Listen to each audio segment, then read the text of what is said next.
Cleveland suburbs. The body count rises inside a three-story house of horrors. A former Marine, Anthony Sowell, lives there. In the last 24 hours, the body count goes up to 11 murdered women. Out to Dan Haggerty, standing there out in front of the home.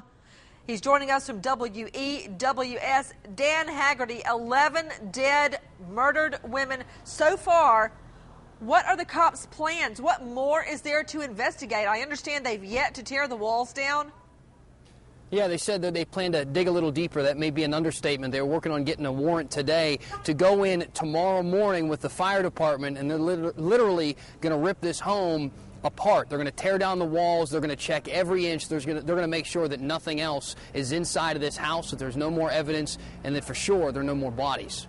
Well, hold on. You mean they've got to get an additional warrant in order to tear the walls down? Yeah, that's what we hear. We hear that they had to have a different type of search warrant to be able to go in there and actually start to demolish parts of the home, to tear down the walls, and to search inside the actual structure of the house. Dan Haggerty joining us outside the home with WEWS. Dan Haggerty, I understand that they can confirm 8 of the women died by strangulation, 7 of them by ligature, for instance, with a rope or a pair of stockings, 1 by manual strangulation. Is it true that the ligatures were still around the necks of the dead women? Right. It wasn't real hard for the coroner to figure that one out. That's how they knew that the suspect here, possibly Anthony Sowell, used either a cord or a rope to strangle his victims. They say that when they found these decomposed bodies, that the ones that they knew had been strangled in that way still had that rope or that cord around their neck. To Ken Robinson, joining us from WTAM 1100 News Radio, also joining us in front of Sowell's home. Ken Robinson, what more can you tell me? Are people still gathering out in front of the home? This is day 3, wondering every time they bring a gurney out with a body on it, is that my mother? Is that my sister? Is that my daughter under that sheet?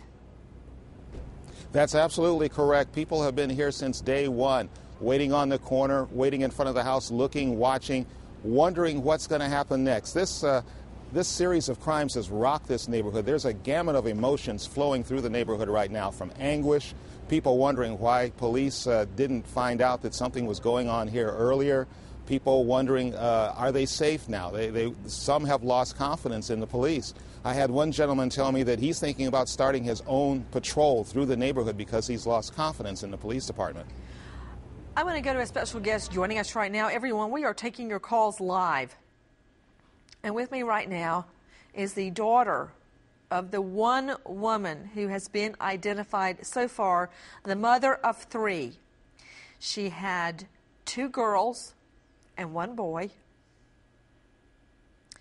With me is Danita Carmichael, the daughter of Tanya Carmichael. Miss Carmichael, thank you for being with us. Thank you for having me on, me and my family. We are showing some absolutely beautiful shots of your mom. We've got her at a barbecue. We've got her in front of a little gambling slot machine. There she is wearing a baseball cap. There she is dressed in a Santa Claus outfit. She's got a little hat on. There she is with her family. And I just cannot imagine leaving Lucy, my little girl, and John David, my little boy, behind to grow up in this world without a mother. Tell me how you learned that your mother's body had been hidden in this home for a year. Well, Nancy, first of all, let me just thank you for putting this story out there. I was listening to the show as it got started, and I was hearing the response you had given, and it sounded just like you were speaking just from the family. You know, a lot of those things you touched on as far as what's still taking so long for the other families to find out the information that we tragically had to find out today is still unbelievable. A search warrant, are you kidding me? You know, it's devastating enough that this murderous person was able to stay out on the streets and do this heinous act that he's done for so long without being detected. It's just very hard to believe. Everyone, but my you grandmother are is seeing... doing well. Unfortunately, the information she had to find out about her child is discomforting because she lost a child. I lost a mother as well as my older sister and my younger brother. As you can see from the pictures, she had a beautiful smile. She was a beautiful person. She was a family-oriented person. She loved her family. She loved the holidays. She loved to horseback ride. She loved to make jokes to make her grandchildren smile. That's the legacy that we're trying to make sure gets out there.